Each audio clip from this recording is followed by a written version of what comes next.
Hi, folks. Welcome to Curtis Goes Corner. Are you tired of all the progressives and leftists constantly whining, arguing, and protesting? Are you sick of their bull? Do you wish they would just shut up? Shut up! Do you want unfiltered commentary?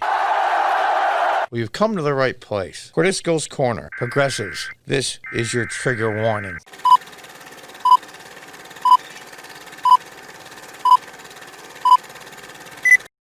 Hi, folks. Welcome back to Curtis Goes Corner. Oh, boy. This is what you can expect to come in the future.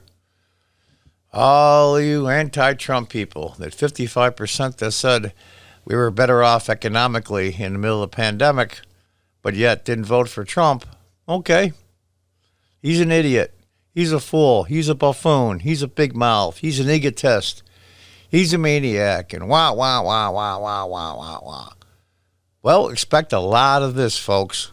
Anybody that's got children or grandchildren, prepare for this. Mom sues school for forcing son to take anti-white class in first lawsuit of its kind. These classes are not isolated incidents. Now that Trump will be gone, you're going to see this everywhere, even in the deep red states in the bigger cities, because the state curriculums usually run what's taught to the kids in their state, and that's usually set by the people in the large cities, and almost exclusively they're progressives and leftists. Let's read on. A Nevada mother is suing her son's school because he was forced to take a class about anti-white race theories. Gabrielle Clark, the African-American mother of a student, no, she's an African-American mother, of the student attending Democracy Preparatory Academy, filed a lawsuit against the charter school, alleging her son William was not allowed to opt out of a sociology class entitled Critical Race Theory. Here it comes. Here it comes. All white people are evil. They're all the oppressors, and everybody else that's non-white is being oppressed by them. That's basically what it is. Let's read. Clark spoke with Fox and Friends on Monday about the federal lawsuit against the school and what outraged her enough about the class to prompt her action. The sociology class, titled Sociology of Change, promoted anti-white racism to students with some materials discussing internalized privilege and the existence of oppression. According to Fox News, as well as asking students to label themselves and others as either oppressed or oppressors. Isn't that nice?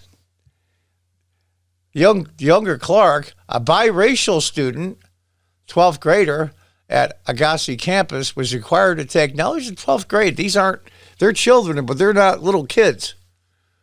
He's 17, 18 years old. Was required to make professions about his racial, sexual, gender, and religious identities. How about this? None of your effing business. Which are subject to scrutiny, interrogation, and derogatory labeling of students, teachers, and school administrators, according to court documents. When pressed by Clark's mother about having her son not take the class, the school's principal, Adam Johnson, informed her it was required, and her son would receive a failing grade for opting out. Now, you can stop the video here and read some of the legal claim in her lawsuit. I won't go through the whole thing. The mother told Fox News she was outraged that the class was even being taught at all. Yeah, this is what's coming, folks. Actions have consequences. What you reap, what you sow. You wanted Donald Trump gone? You got it. How's it taste? This is just the beginning of this nonsense crap. What I refer to as batshit crazy stuff. She added that she was also angered that they were asking my son to reveal identities that are protected. You can't do that at a job. You shouldn't be able to do it at a school. I put a target on my son's back. If somebody doesn't like what he had to say, then they would put him in danger. And I think that was a grievous wrong, Clark said. He was asked to answer the questions, and then the teacher would then scrutinize and label whether or not particular identities were under the category of oppressor or privileged or oppressed, she explained. No, it's not unbelievable. I was just going to say unbelievable, but you know what? I told everybody for years this was coming. These people have been slowly taking over, and now they control all of academia, from elementary school, junior high, some people call it middle school, and high school. They already have the universities and the vast majority of the media. And now Trump is gone. You got what you wanted. How's it taste? Educators directed the plaintiff to reveal his identities in a controlled yet non-private setting to scrutiny and official labeling, and are coercing him to accept and affirm politicized and discriminatory principles and statements that he cannot in conscience affirm. Plaintiffs claim that the educator's coarse, intrusive behavior compelled William Clark's protected speech and invaded his privacy, violating his constitutional rights under the First Amendment and his due process rights under the 14th Amendment. Well, that's an interesting.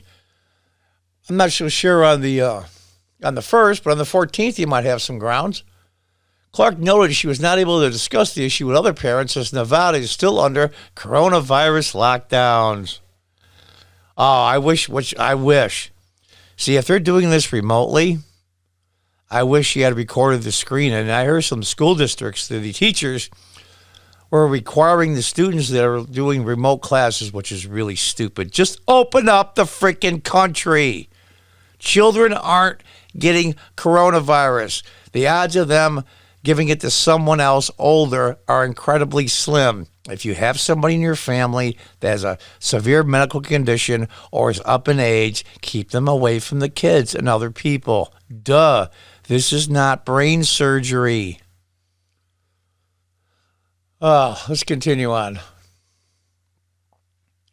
Coronavirus lockdowns, but encouraged families to reach out to her because it didn't just violate my son's civil rights. They violated all the children's civil rights by asking these questions. Folks, don't you get it? Finally, after these reports are going to come out in drips and drabs for the next 4 years, at least. That the progressives and the leftists are the racists. They see people by their race and gender first, and everything else is second. That is racist, period. Well, they're going to take a DNA test on this kid being he's biracial. So if he's 51% white European and 49% non-white, he's considered an oppressor. This is what these people do. This is like a twisted version, a polished over version of eugenics. Look up eugenics in the early 1900s, folks. Look it up. It's scary shit. And I say that word on purpose. It's scary as hell. These people are crazy. They are brainwashed, just drones, and this cult-like ideology that they can't get out of, and they're teaching our children, and they're in control of major departments in government at the federal, state, and local levels. Make no mistake about it. I've done a few videos myself. Cornell University, white students mandatory vaccination. Black students can opt out because of oppression. This is going to get bigger and bigger and bigger and bigger. And God knows what damage this will cause to the social fabric of the country. But that's what they want. Some on the left want conflict, constant. You can't control people if you don't put the fear of God in their ass. It's about control. Unbelievable. Gillette editor Colin Wright believes this is the first lawsuit of its kind, noting that parents were fooled when their curriculum was changed stealthily. Now, I'll stop here just for a second. I want to pause the video and read some of the parts of the lawsuit. Parents were essentially fooled into approving the new curriculum because the ideological alterations were not made apparent. The same old syllabi was used, so parents were caught off guard. And there's some of the arrests, some of the legal papers. Let's just read part of it here. Suddenly, after renewing enrollment, students were being instructed in a fringe ideology overtly hostile to core personal beliefs about home and church, race and sex, and much else. The new sociology of change violates its own charter and mission. To my knowledge, this is the first lawsuit of its kind. Keep a close eye on this one. It can set a precedent and cause a lot of dominoes to start falling. They won't give up. These people are relentless. I don't care how many court orders and judge orders they have. They will continue on. They'll do it stealthily. They can't help it. I'll tell you the truth, honestly. I think it's a mental illness. Honestly and truly. And normally I would feel sympathy and a little empathy too as a human being with people with mental conditions, but not these morons, not a prayer.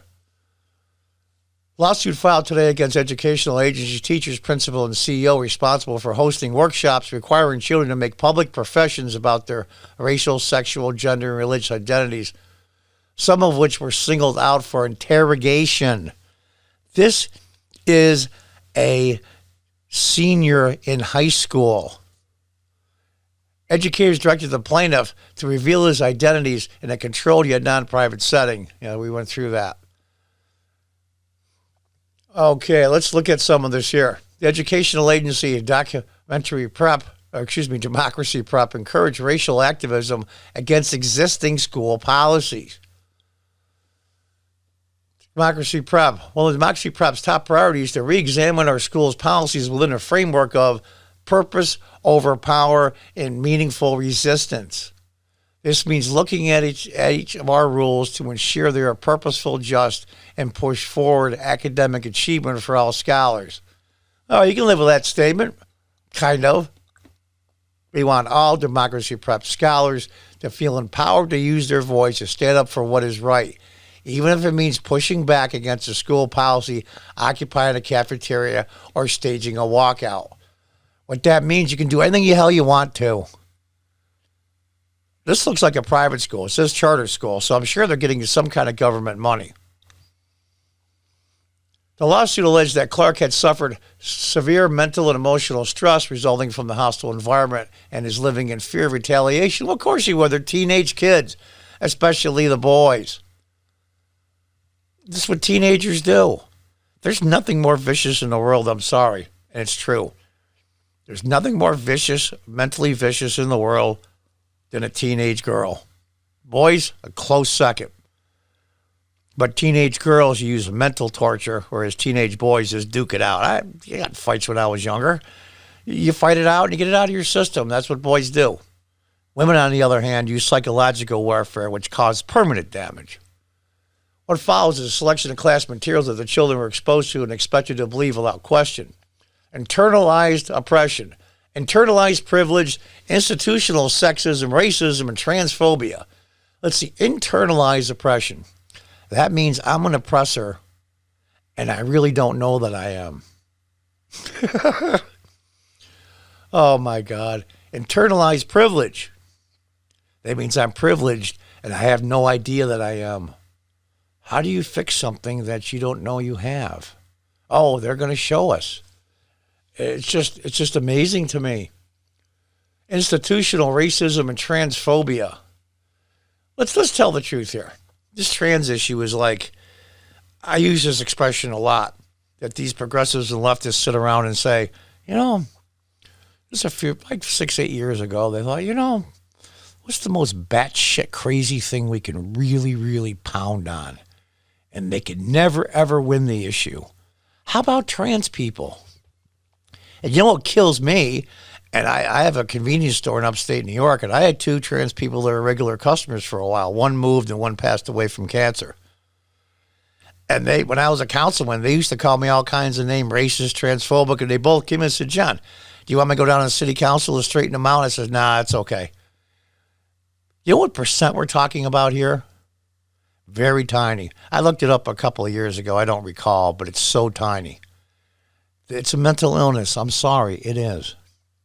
And I wish them Godspeed. People that have gender and sex issues in their mind. It's a mental condition, and I don't say that lightly. Like I said, I give them Godspeed. It's tough. That's a tough one. The suicide rate, transition, and then after transition is the same. It's 40%. That's horrendous. Don't tell me this is not a mental issue. And that is not putting them off. And nobody knows.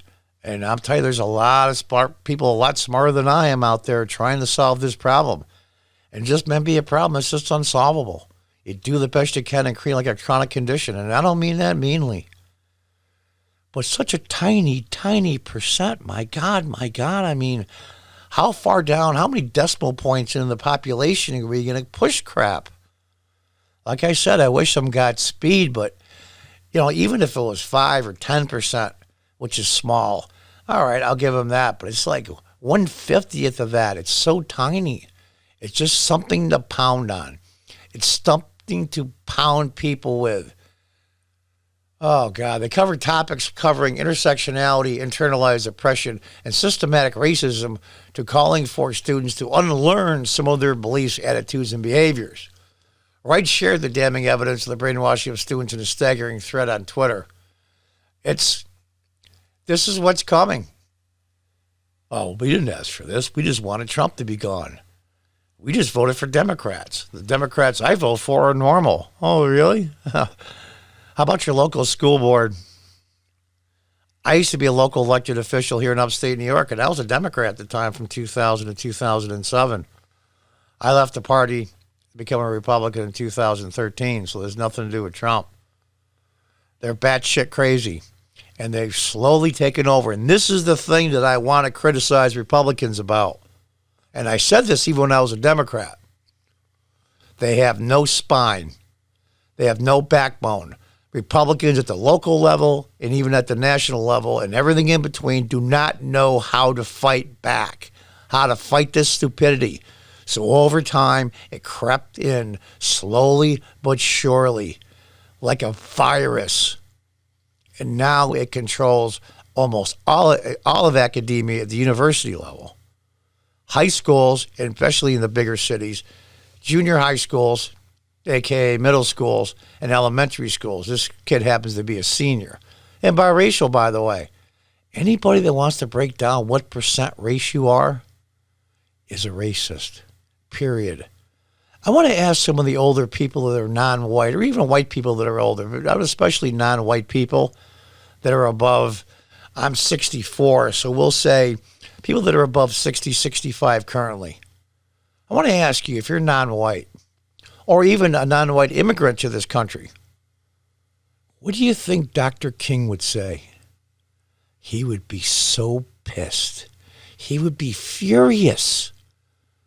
This is the new labeling of the Democrats. They went from Jim Crow and slowly evolved into this batshit crazy stuff. And I don't know how we're going to get them out. I really don't know. This is going to be an incredibly difficult struggle to get these pieces of crap out of our schools, out of our media, and out of Hollywood. Good luck. And this is where I go against the Republicans. They stood by for the last 20 years, especially the last 10, and did nothing. Nothing. Because if they spoke up, I don't want to be called a racist. I don't want to be called a homophobe. I don't want to be called this. I don't want to be called that. Look how all the names they're calling Donald Trump. I don't need that kind of abuse. Neither does my wife and family or my husband and family. My employer might get mad. So I'll just sit by and say nothing. Well, you know what? You reap what you sow.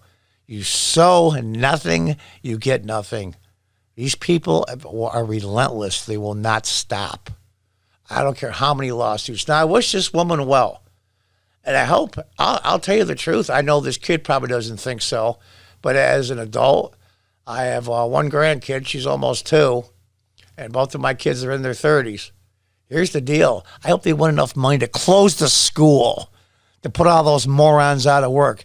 And shame on you, teachers in that school and in other schools that see this going on and don't agree with it, and they know it's wrong, and they know it's harmful, and they know it's hurting kids, and saying nothing, just like the Republicans have for the last 10, 20 years, especially the last 10.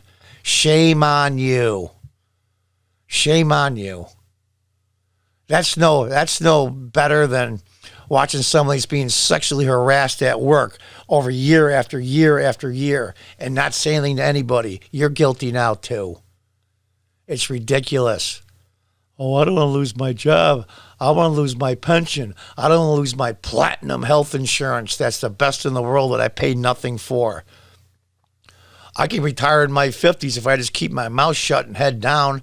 I can live for 30 years on full salary plus free medical. Okay. Meanwhile, the fabric of our culture in this country is slowly being eroded away.